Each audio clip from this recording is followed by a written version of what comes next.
भगवान शिव मौन भी रहते हैं और तांडव भी करते हैं। वह पुरुषत्व का प्रतीक होते हुए भी अपने भीतर स्त्री का गुण रखते हैं, इसलिए उन्हें अर्धनारीश्वर कहा जाता है। शिव में ज्ञान और शिक्षाओं का ऐसा भंडार है जो लक्ष्य को पाने और कठिन परिस्थितियों से निपटने में आपके लिए मददगार साबित होगा। शिव ने स्वयं भी आत्मिक शांति और परम ज्ञान की प्राप्ति के लिए ध्यान, मौन, अनुशासन और आत्मचिंतन का महत्व दिया। आप भी भगवान शिव की शिक्षाओं को अपनाकर जीवन में संतुलन, सफलता और कामयाबी पा सकते हैं। भगवान शिव विध्वंसक और परिवर्तक के रूप में जाने जाते हैं, जो कि परिवर्तन और अनुकूलन की आवश्यकता के प्रतीक हैं। यदि आप भी सफलता चाहते हैं तो आप में भी अनुकूलनशील होना चाहिए और परिवर्तन के लिए खुला होना चाहिए। शिव जी ऐसे देवता हैं जिन्हें मानव से लेकर भूत पिशाच, दानव देवता और सभी तरह के जीव भी पूजते हैं। यह इस बात का प्रतीक है कि सफलता और असफलता एक ही सिक्के के दो पहलू हैं, इसलिए दोनों से सीख लें और दोनों को गले लगाएं। सफलता के लिए असफलता से सीखें, क्योंकि इससे आपको आगे बढ़ने और गलतियां से बचने में मदद मिलेगी। देवाधिदेव महादेव को गहन ध्यान, चिंतन और एकाग्रता के लिए जाना जाता है। ठीक इसी तरह सफलता पाने के लिए आपको अपने लक्ष्य के प्रति ध्यान केंद्रित करने और एकाग्र होने की जरूरत है। इन चीजों से मन विचलित नहीं होता और यही सफलता का मूल मंत्र है। शिव जी से आप अटूट धैर्य और दृढ़ता की शिक्षा जरूर लें। शिव जी के इन गुणों को अपने भीतर विकसित कर आप सफलता के मार्ग में आने वाली हर बाधा को दूर करने में सक्षम होंगे। शिव ही संसार में जीव चेतना का संचार करते हैं, जबकि ब्रह्मा सृष्टि की उत्पत्ति करता है।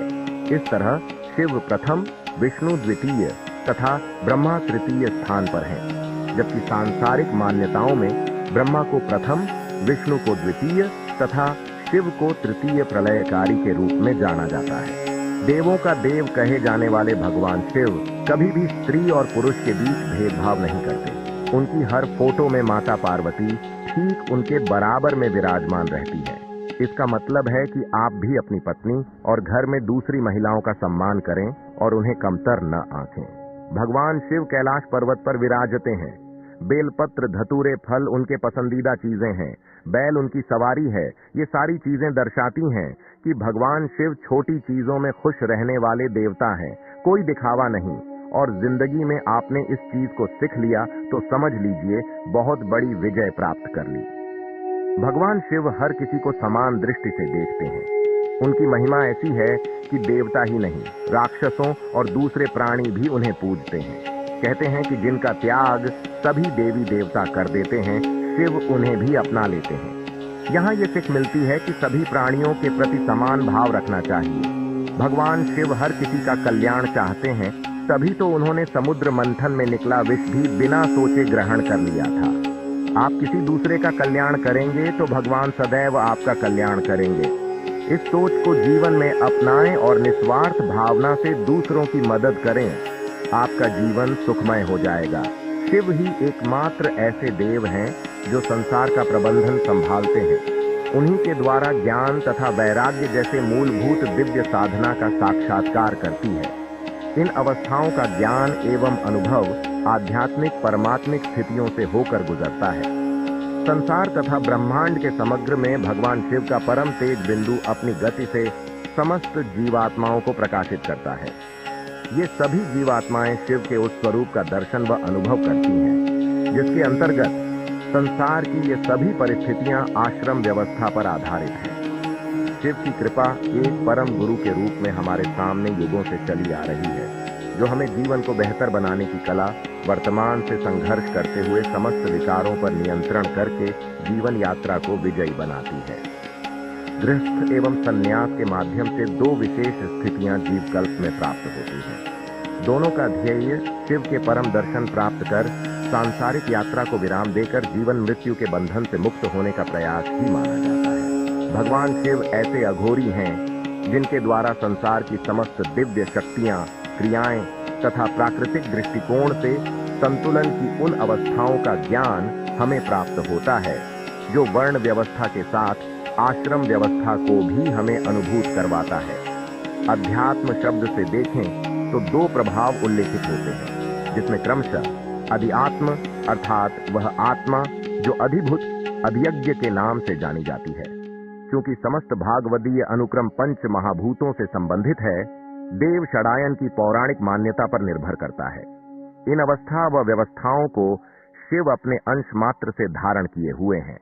भगवान शिव के स्वरूप तथा क्रिया विधि के अंतर्गत जो स्थितियां सामने आती हैं, उसे देखें तो जिन्होंने वेद पुराण के माध्यम से जगत को अपने ज्ञान तथा अध्यात्म से परिचय करवाया, ऐसे महाशिव एक सामान्य प्राणी को अपने विशिष्ट पद से लेकर आत्मा परमात्मा का अनुभूत सिद्धांत प्रदान करते हैं। संसार सहित ब्रह्मांड के कालक्रम सिद्धांत के अनुसार संसार के भरण पोषण आदि क्रम को वेदों के माध्यम से अन्य देवताओं की नियुक्तियों द्वारा संपादित करने की अवस्था का अनुक्रम दिया गया है। मृत्यु को जय करने वाले भगवान महाशंभु को हम नमन करते हैं, जिन्होंने नीलकंठ स्वरूप को धारण करके संसार के समस्त गल विष को शमन किया है। साथ ही मृत्यु को जीतने वाले महाशिव हम आपको साधना के साथ नमन करते हुए जन्म मृत्यु के बंधन से पीड़ित अवस्था से मुक्त होकर आपसे प्रार्थना करते हैं कि आप हमें ज्ञान वैराग्य सहित सांसारिक कर्म बंधन से मुक्ति का मार्ग प्रदान करें। कल्पांतरों के अंतर्गत ऐसे कई कल्प व युग बीत चुके हैं, जिसमें भगवान शिव की प्रभु सत्ता विशेष रूप से दृश्य होती है। शिव महापुराण के अनुसार वेद के अधिष्ठात्र ब्रह्मा जी को वेद का ज्ञान कराने वाले और वेद ग्रंथ देने वाले स्वयं भगवान शिव ही हैं। वे ही साक्षात ईश्वर हैं, जिन्होंने सृष्टि के तीनों अनुक्रमों को स्थापित किया है। पौराणिक मान्यता के अनुसार सर्वप्रथम ज्योति स्तंभ का उल्लेख प्राप्त होता है।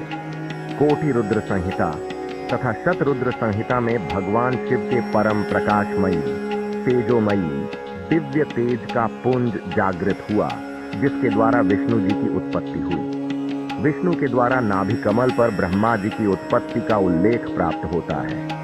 भगवान शिव के स्वरूप तथा क्रिया विधि के अंतर्गत जो स्थितियां सामने आती हैं, उसे देखें तो जिन्होंने वेद पुराण के माध्यम से जगत को अपने ज्ञान तथा अध्यात्म से परिचय करवाया, ऐसे महाशिव एक सामान्य प्राणी को अपने विशिष्ट पद से लेकर आत्मा परमात्मा का अनुभूत सिद्धांत प्रदान करते हैं।